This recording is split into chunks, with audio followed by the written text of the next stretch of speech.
بسم اللہ الرحمن الرحیم۔ السلام علیکم۔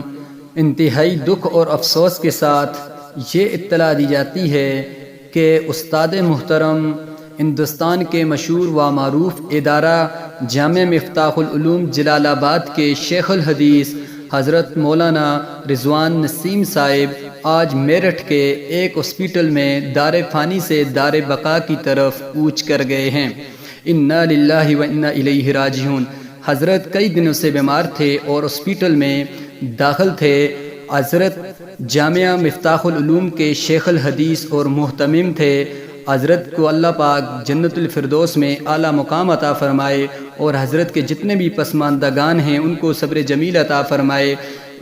جس طرح 2020 کے اندر ہمارے علماء کرام کافی جو کثیر تعداد میں اس دنیا سے رخصت ہوئے اور بڑے بڑے ہمارے اکابرین اس دنیا سے رخصت ہوئے ہیں، اسی طرح 2021 کے آغاز ہی میں کئی عام شخصیات ہماری اس دنیا سے رخصت ہو گئی ہیں۔ اللہ رب العزت سے دعا گو ہوں کہ اللہ تعالیٰ جتنے بھی ہمارے اکابر ہیں ان کی زندگیوں میں برکتیں عطا فرمائے اور ان کا سایہ ہمارے سروں پر تا دیر قائم و دائم رکھے، اور جتنے بھی اس دنیا سے رخصت ہو گئے ہیں اللہ رب العزت ان کو جنت الفردوس میں اعلیٰ مقام عطا فرمائے۔ آمین آمین۔